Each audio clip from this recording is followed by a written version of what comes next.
supaya kalian saling mengasihi sebagaimana aku telah mengasihi kalian.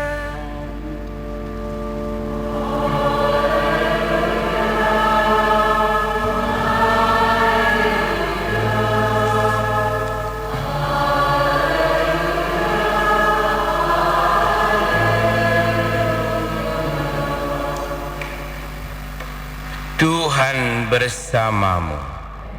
Inilah Injil Yesus Kristus menurut Matius. Dalam khotbah di bukit berkatalah Yesus, "Jika hidup keagamaanmu tidak lebih benar daripada hidup keagamaan para ahli Taurat dan orang-orang Farisi, kalian tidak akan masuk ke dalam kerajaan surga. Kalian telah mendengar apa yang disabdakan kepada nenek moyang kita, jangan membunuh.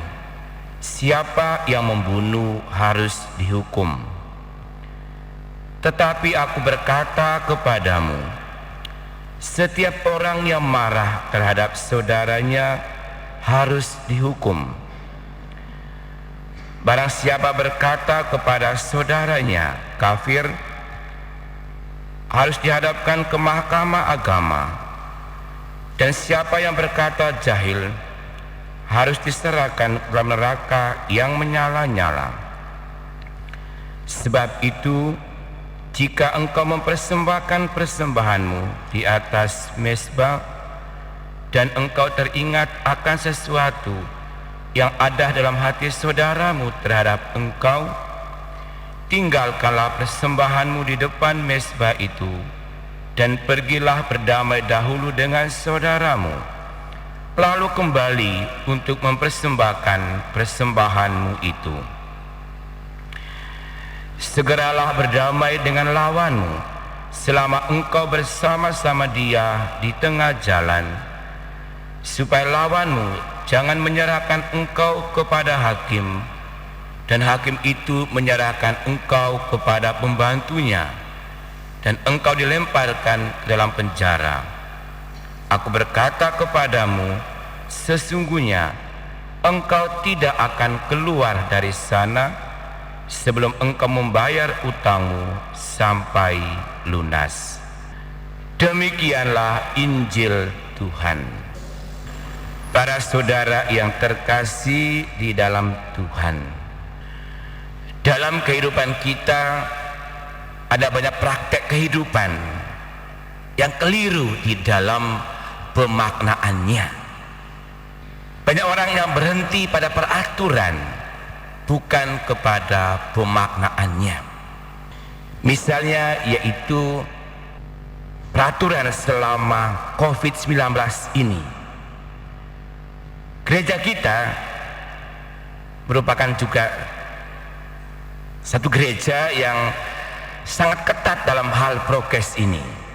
Lalu umat berkomentar begini, sangat kaku sekali.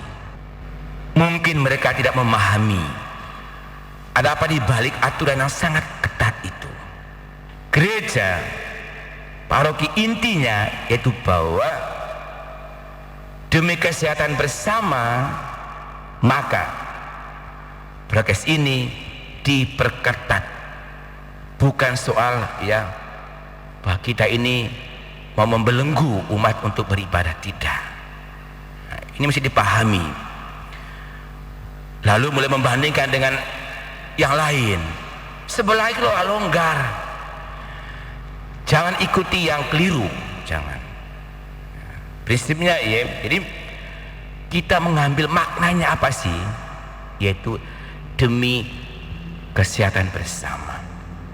Nah, Injil hari ini Yesus meminta kita untuk memaknai lagi tentang praktek keagamaan kita.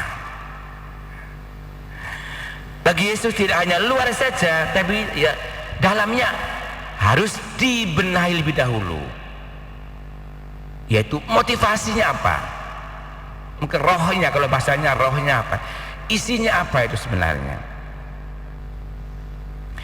Bagi Yesus kalau dalamnya sudah dimurnikan, dibenahi, nanti luarnya itu dengan mudah untuk dipraktekkan. Tadi dikatakan bahwa ya, pada siapa membunuh itu kan hukum lama. Tapi bagi Yesus mengatakan ya, siapa yang marah saja itu sudah ya dihukum. Yang berkata jahil saja itu dihukum. Kenapa? Ini yang menyangkut juga motivasi. Tindakan luar itu berawal dari dalam, bukan tiba-tiba muncul, tidak. Mengapa ada pembunuhan, perampokan dan sebagainya? Itu karena di sini orang sudah ada bibitnya. Itu apa ya? Ingin menguasai milik orang lain, lalu mulai bertindak. Kalau istilah Jawanya itu ya, kalau jerone pasti bosok, kok luarnya gampang pasti bosok. Artinya apa? Kalau sudah di sini sudah ada bibit kebencian, iri hati, dengki, maka otak, mata, mulut, tangan bisa bekerja. Nah, Yesus meminta kita hari ini untuk masuk dulu, dalam dulu. Jadi jangan seperti orang-orang Farisi, ahli Taurat yang luarnya wapik, rapi, disiplin, dalamnya kebusukan. Itu yang dikatakan dengan kemunafikan. Mari kita pada hari ini diminta untuk melihat itu lagi. Seperti apa motivasi kita di dalam mempraktekkan keagamaan kita? Apakah ikhlas, tulus, atau hanya sekedar tampilan lahirnya saja? Semoga pada hari ini kita juga belajar untuk rendah hati. Mungkin selama ini kita juga masih seperti orang-orang Farisi atau ahli Taurat yang luarnya baik, dalamnya mungkin keliru, maka perlu dibenahi dengan semangat pertobatan kita. Mari